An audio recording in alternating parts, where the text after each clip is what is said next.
เป็นจังใดเนาะมื้อนี้คือนัดน้องมาปรึกษาอ๋อช่วงนี้อ้ายก็มีเรื่องอุกใจ เพราะว่าอีกบ่ดนก็อ้ายสิได้จัดงานดอง แต่ว่าอ้ายหมุนเงินบ่ค่อยทันน่ะช่วงนี้อ๋ออั่นอ้ายอุกใจเรื่องเงินบ่พอจัดงานดอกหั้นบ่อ้ายบ่ต้องอุกใจดอกเพราะว่าบ่น้องเฮ็ดเวียกหั้นนะทรัพย์ทวีเพิ่นมีสินเชื่อเพื่อความรักที่สมหวังคักได้ฟรีอัตราดอกเบี้ยนำอีกโอ้น่าสนใจเนาะน้องพาอ้ายไปบริษัททรัพย์ทวีได้บ่ได้ถ้าว่าอ้ายสนใจน้องพาไปตอนนี้เลยก็ได้ซั่นไปเลยซั่นไป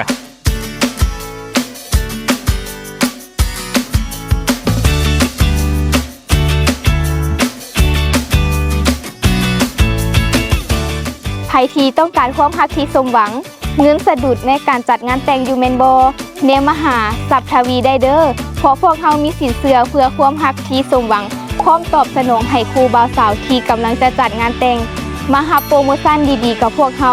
ฟรีอัตราดอกเบี้ยไปเลยสำหรับไผที่ต้องการความรักที่สมหวังติดต่อพวกเฮาได้ที่เบอร์54213555หรือเพจ Facebook สถาบันการเงินทรัพย์ทวีได้เลยเด้อ